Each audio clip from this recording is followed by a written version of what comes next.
आप जो इस तरह की घटिया हरकत कर रहे हो कि जब अपने घर में हो, महाराष्ट्र में हो, यदि बहुत बड़े बॉस हो तो चलो बिहार, चलो उत्तर प्रदेश, तुमको पटक पटक के मारेंगे। देखिए क्या है कि आप क्या कर रहे हो कि मराठी बोलना होगा।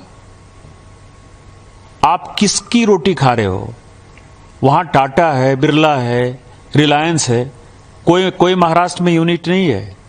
सब टैक्स पेयर जो है, टाटा यदि बिहार झारखंड नहीं होता, उस वक्त बिहार नहीं होता, टाटा ने तो पहली फैक्ट्री वहीं बनाई। हमारे पैसे पर पल रहे हो, तुम कौन सा टैक्स देते हो? कौन सी इंडस्ट्री है तुम्हारे पास? माइंस हमारे पास है, झारखंड के पास है, छत्तीसगढ़ के पास है, मध्य प्रदेश के पास है, उड़ीसा के पास है। आपके पास कौन सी माइंस है?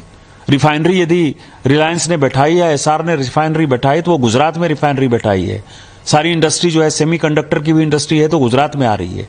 आप जो है लाटसाही कर रहे हो और ऊपर से जो है आप हमारा दोहन करके, शोषण करके टैक्स पेयर करते हो। और यदि आप में ज्यादा हिम्मत है तो आप हिंदी भाषी को मारते हो तो उर्दू भाषी को भी मारो, तमिलियन को भी मारो, आप जो है तेलुगु वाले को भी मारो।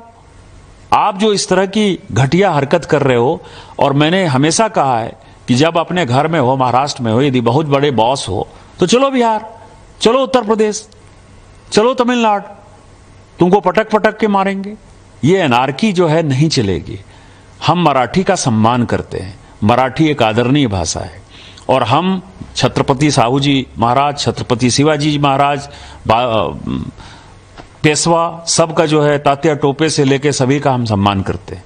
उन सबों ने, तिलक हो चाहे लाजपत राय हो, सभी ने जो है आजादी के आंदोलन में, गोपाल कृष्ण गोखले हो, सबसे बड़ा योगदान दिया है। हम तो सभी मराठी स्वतंत्रता सेनानियों का सम्मान करते हैं। महाराष्ट्र के स्वतंत्रता में, हमारी भारत की स्वतंत्रता में बहुत बड़ा योगदान है। लेकिन आज जो वोट बैंक की पॉलिटिक्स, बीएमसी का चुनाव होने वाला है और ये उद्धव ठाकरे और राज ठाकरे जो कर रहा है, इससे घटिया कोई काम नहीं हो सकता है और हम इसका प्रतिकार करते हैं। और यदि उनमें हिम्मत है, जो मैंने आपको कहा है, यदि उनमें हिम्मत है तो बगल में जो है माहिम इलाके में चले जाएं और माहिम की दरगाह के सामने जो है किसी हिंदी भाषी और उर्दू भाषी को पीट कर दिखा दें तो मैं मानूंगा कि वो सचमुच जो है बाला साहब ठाकरे जी के जो है वारिस हैं और बाला साहब ठाकरे जी के सिद्धांतों पर चल रहे हैं। माननीय प्रधानमंत्री जी का जो ब्रिक्स का दौरा है ना, वो बहुत भारत के लिए जो है सम्मानित दौरा है। सारे राष्ट्राध्यक्षों ने माननीय प्रधानमंत्री जी की बातों को जो है सहर्ष स्वीकार किया है और ब्रिक्स ने पहलगांव की घटना को जिस ढंग से अपने बातचीत में शामिल किया है और जिस तरह के डेलीगेशन में सारे लोगों ने एक साथ टेरर को खिलाफत किया है और वो एक पार्ट है हमारे ज्वाइंट स्टेटमेंट का, मुझे लगता है कि इससे बड़ा मजबूत प्रधानमंत्री इस देश को नहीं मिल सकता।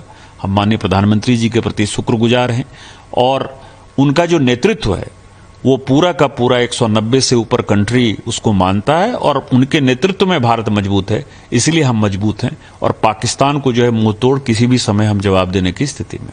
देखिए, अपने दिल से जानिए पराये दिल का हाल। मैंने जैसे आपको कहा ना कि भारत के लोगों को मारने के लिए, सिखों को मारने के लिए उनको ब्रिटेन की सेना की आवश्यकता होती।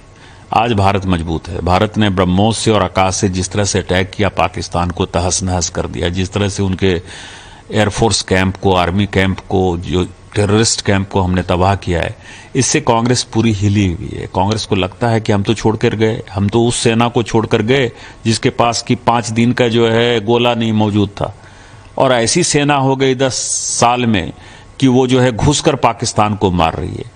इन्होंने हल्ला हंगामा शुरू कर दिया कि राफेल गिर गया, राफेल गिर गया। आज तो राफेल का जो सीईओ है उसने कहा कि एकदम कोई भी राफेल को कुछ नहीं हुआ है, राफेल सुरक्षित है और हमने जो है जो अटैक करना था वो पाकिस्तान में जाकर राफेल ने जो है अटैक किया है।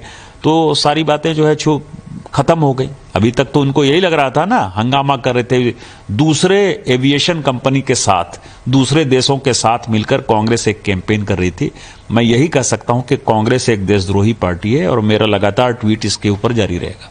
धन्यवाद। सर, अब छोड़ दीजिए। सर लास्ट नहीं, अब